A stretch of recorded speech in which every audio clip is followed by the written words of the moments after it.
안녕하세요. 원소를 소개하는 제니입니다. 오늘은 더운 날씨에 서늘하게 읽을 수 있는 미스터리 스릴러 4권을 소개하려고 해요. 미스터리 스릴러는 제가 좋아하는 장르여서 평소에도 자주 읽지만 저의 독서 슬럼프 방지용이기도 해요. 잔뜩 뿌려진 미스테리들이 어떻게 해결될지 또 어떤 반전을 줄지 푹 빠져서 읽다 보면 슬럼프가 날아가더라고요. 이번 여름에는 미스터리 스릴러의 매력에 빠져보시기 바랍니다. 오늘 소개할 책들은 모두 일반 도서고요. 비교적 요즘 인기 있는 작가들의 작품이에요. 리뷰도 좋은 작품들만 골랐습니다. 그럼 어떤 책들인지 check it out.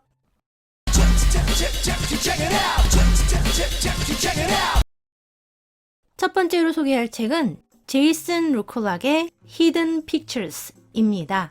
한국어 번역서 제목도 Hidden Pictures이에요. 이 책은 각종 매체에서 올해 최고의 책으로 선정되었던 작품이고요. 스릴러의 거장 스티븐 킹이 이 작품에 대해 손에서 내려놓을 수 없다, 정말 대단하다며 극찬을 했다고 해요. 분량은 총 369페이지고 영어 수준은 단어도 그렇고 전체적으로 어렵지 않았어요. 술술 잘 읽힙니다. 멜러리는 18살 때부터 각종 마약에 중독되어 있다가 다행히 좋은 후견인을 만나 재활치료도 받았고 현재는 18개월째 약을 끊은 상태예요. 하지만 아직 마약에서 완전히 벗어났다고 할 수 있는 단계는 아니에요. 이런 멜러리가 후견인의 소개로 입주 보모로 취직을 하게 됩니다. 그런데 멜러리가 돌보게 된 아이, 테디에게 조금 이상한 점이 있어요. 테디가 전에는 그림에 전혀 관심이 없었는데 6개월 전 이 집으로 이사 온 후 매일 그림 그리기에 빠져 산다고 해요. 그리고 테디의 그림 중 이런 그림이 있어요. 테디와 테디의 엄마는 그림 속의 사람이 테디의 상상 친구라며 별일 아니라 하지만 멜러리는 옆집 이웃으로부터 오래전 이 집에 살던 애니라는 화가가 살해당했고 시신을 찾지 못했다는 말을 듣게 됩니다. 멜러리의 눈에는 테디의 그림들이 점점 화가의 이야기를 닮아가는 듯 보이는데 멜러리의 과한 상상일까요? 두 번째는 미스터리 스릴러의 거장인 할렌 코벤의 작품이에요. Runaway입니다. 한국어 번역서 제목은 내가 사라진 날이에요. 할렌 코벤은 독자들이 뭘 원하는지 너무나 잘 아는 작가인 것 같아요. 이 책도 그의 다른 작품들처럼 쉴 새 없이 계속되는 미스터리에 끝까지 즐기며 몰입해서 읽었어요. 분량은 총 367페이지고 읽기 어렵지 않았습니다. 사이먼은 오늘도 뉴욕 센트럴파크에서 딸을 봤다는 이웃의 말을 듣고 딸을 잡으러 왔어요. 사이먼네 가족은 경제적으로 부유하고 화목하고 아무 문제가 없었어요. 큰딸 페이지도 너무나 순하고 부모님 말씀 잘 듣는 천사 같은 아이였어요. 그런데 페이지가 대학에 입학한 후 어떻게 만났는지 11살이나 많은 건달 같은 에런과 사귀더니 아무리 잡아다 놔도 계속해서 가출을 합니다. 잠시 후 페이지가 나타나는데요. 마약에 절어서 비쩍 마르고 거짓골을 하고 있어요.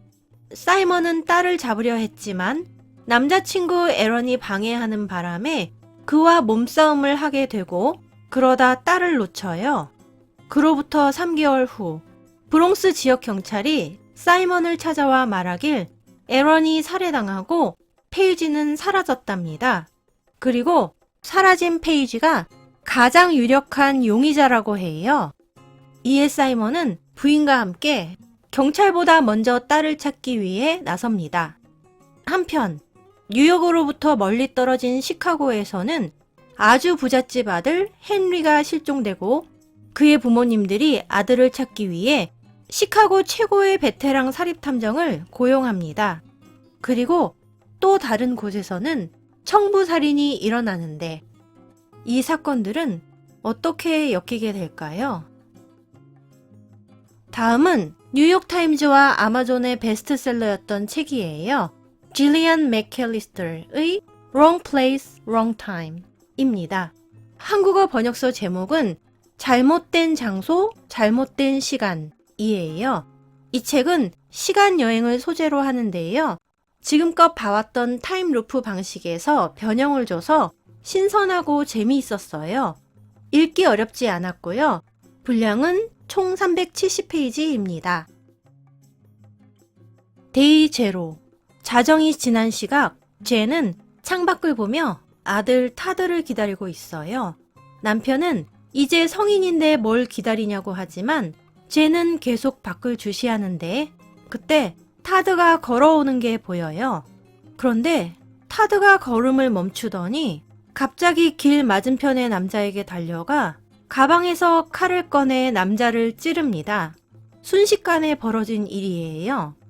쟤는 정신없이 달려가 남자의 상처를 누르지만 남자는 이내 사망하고 타드는 경찰에 잡혀갑니다.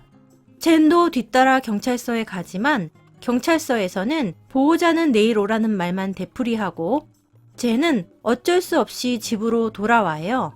그리고 언제인지 모르게 잠이 들었는데 눈을 떠보니 아침이고 타드가 집에 있어요. 여느 때와 같이 순수하고 순진한 샌님의 모습으로 남편도 무슨 일 있었냐는 태도예요. 젠이 어리둥절해서 휴대폰 속 날짜를 보니 이날은 데이 마이너스 1. 바로 사건이 일어난 날의 하루 전날이에요. 또 한 번의 기회가 주어진 건가? 하며 젠은 내일의 비극을 막기 위해 분주히 하루를 보내고 내가 확실히 막아낸 걸까? 불안해하며 잠이 드는데 다음날 아침 눈을 떠보니 데이 마이너스 2. 사건 이틀 전입니다. 과거의 시간에 갇힌 듯 젠의 시간은 자꾸만 뒤로 가는데 처음 며칠은 하루씩 후퇴하더니 그 후에는 규칙 없이 과거의 날들로 돌아가요. 젠이 돌아가는 이 날들의 의미는 무엇일까요? 젠은 왜 이 날들을 다시 살아야 하는 걸까요? 마지막으로 소개할 책은 7년 연속 뉴욕타임즈 베스트셀러였던 소설이에요. 라일리 세이걸의 The Last Time I Lied 입니다. 한국어 번역서 제목은 마지막 거짓말이에요. 이 작품은 등장인물들의 심리가 하나하나 다 보이는 것 같아서 흥미로웠고 소설 속의 등장인물들이 두 개의 진실과 하나의 거짓말이라는 세 개의 이야기 중에서 거짓말을 찾는 게임을 계속 하는데요. 이 게임이 소설 전반에 재미있는 긴장감을 줍니다. 매력 있는 작품이었어요. 분량은 총 370페이지고 읽기 어렵지 않습니다. 술술 잘 읽혀요. 에마는 13살 때 할머니가 남겨주신 유산으로 상류층 아이들만 간다는 여름방학 캠프인 캠프 나이팅게일에 가게 됩니다. 그런데 첫날 캠프에 늦게 도착하는 바람에 또래가 아닌 서너 살 많은 3명의 언니들과 같은 오두막에 배정돼요. 다행히 언니들은 친절하게 대해주는데 에마는 그 중에서도 특히 당찬 카리스마에 비비안에게 매료됩니다. 비비안을 너무 믿으면 안 된다고 몰래 경고해주는 사람도 있었지만 에마와 비비안은 친자매처럼 가깝게 지내요. 그러던 어느 밤 새 언니들이 너는 어려서 안 된다며 에마만 두고 나가는데요. 그 후로 돌아오지 않습니다. 15년이 지난 지금까지도. 15년이 흐른 현재 에마는 화가가 되었는데요. 아직도 트라우마에서 벗어나지 못한 채 언니들이 사라진 숲 그림만을 그리고 있어요. 그런 에마에게 어느 날 15년 전 사건 이후로 폐쇄했던 캠프를 다시 열겠다며 주최자가 에마에게 미술 강사로 캠프에 참여해 줄 것을 요청합니다.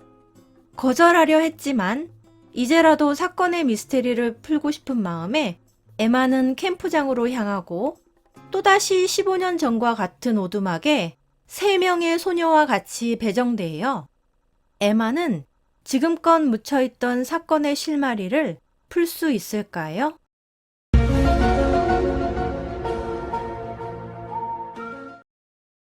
그럼 오늘도 읽고 싶은 책을 찾으셨기 바라며 다음 편에서 만나요.